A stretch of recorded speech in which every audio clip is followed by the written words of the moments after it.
Hi, in this video we are going to talk about structure and how structure can improve our classroom management and as well as student engagement. So the first one I would like to highlight is our classroom structure. So here are a few things that I do in my classroom that will improve that classroom management but also the engagement of your students. So I have helpers, table captains, callbacks, and a magic word for the day. And let me go through and talk a little bit about each one. I know that you have your slideshow there in front of you, but I have a few extra things that I'd like to talk about. So helpers. I have one or two helpers that I have chosen to be a helper for the whole week. So this helper is a student in my classroom, obviously, and I like to go alphabetical order to where every student has a chance to be the helper. And the helper is someone who is the line leader. They carry the class clipboard from class to class, wherever we are going.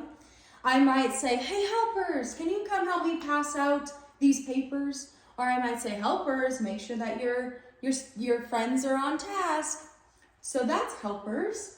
Table captains are kind of similar, except for table captains, I choose a different one each day based on their table location.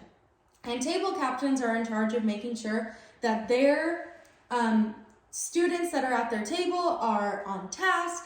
And I say, hey, table captains, make sure that your friends have a pencil out, make sure that they have their right paper out. I might also have table captains go get in the wipies that they need to wipe the table off. Or I might say, table captains, come get your papers for your table. And sometimes it's a race to see which table gets done quicker. And they love doing that sense of competition in a way. Now I'm going to talk about callbacks and magic word. A callback is also known as attention getter. Now in your Google Slides, I have given you a link to a bunch of attention getters or callbacks, but let me give you a few of the ones that I use. So attention getters or callbacks are a great tool to use whenever you don't want to yell over your whole class.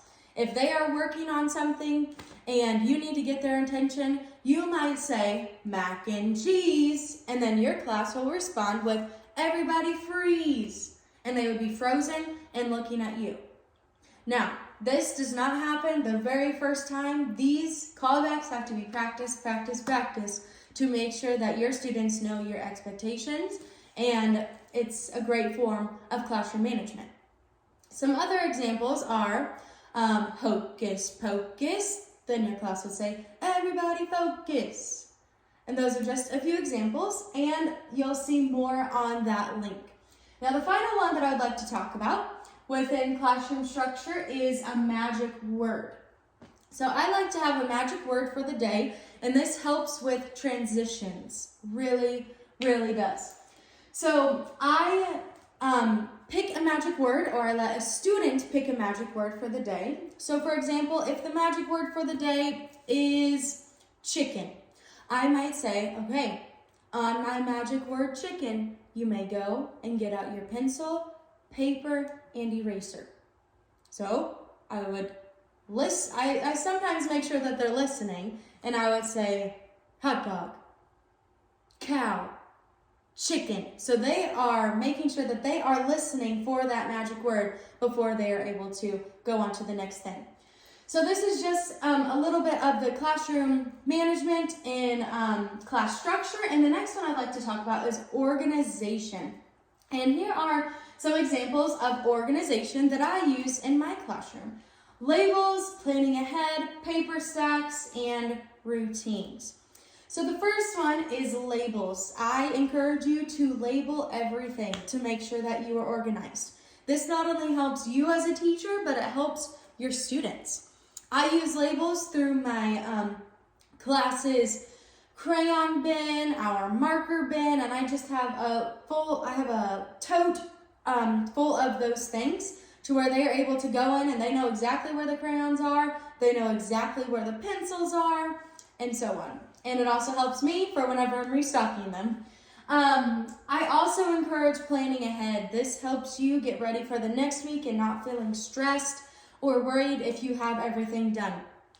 I have a drawer or a tote that has different labels on them that talk about each day. So I know that whenever I'm ready for Wednesday, I can go over to my Wednesday drawer and I have all the copies and materials I need for Wednesday. So I really encourage that to help you stay organized. Now, another thing I do is having paper stacks. Like I said, I get that drawer and I get all the things out that I need for Wednesday. And I make sure that they are in a stack. And I put them in a stack in order of how I am doing them throughout the day, to where it helps me stay organized and it helps me see what I am doing next. I also encourage routines. Always have a consistent schedule and a way that students know what is about to happen next. So here are some other examples of how to stay organized. Like I said, I would encourage planning ahead, and on your Google slide, you will see this planner example. I do plan out each day and what I'm doing in each period, and so this kind of gives you a snapshot of what it would look like. Now, another way to stay organized whenever you're in the classroom is to collect data, and data is like what your students are doing.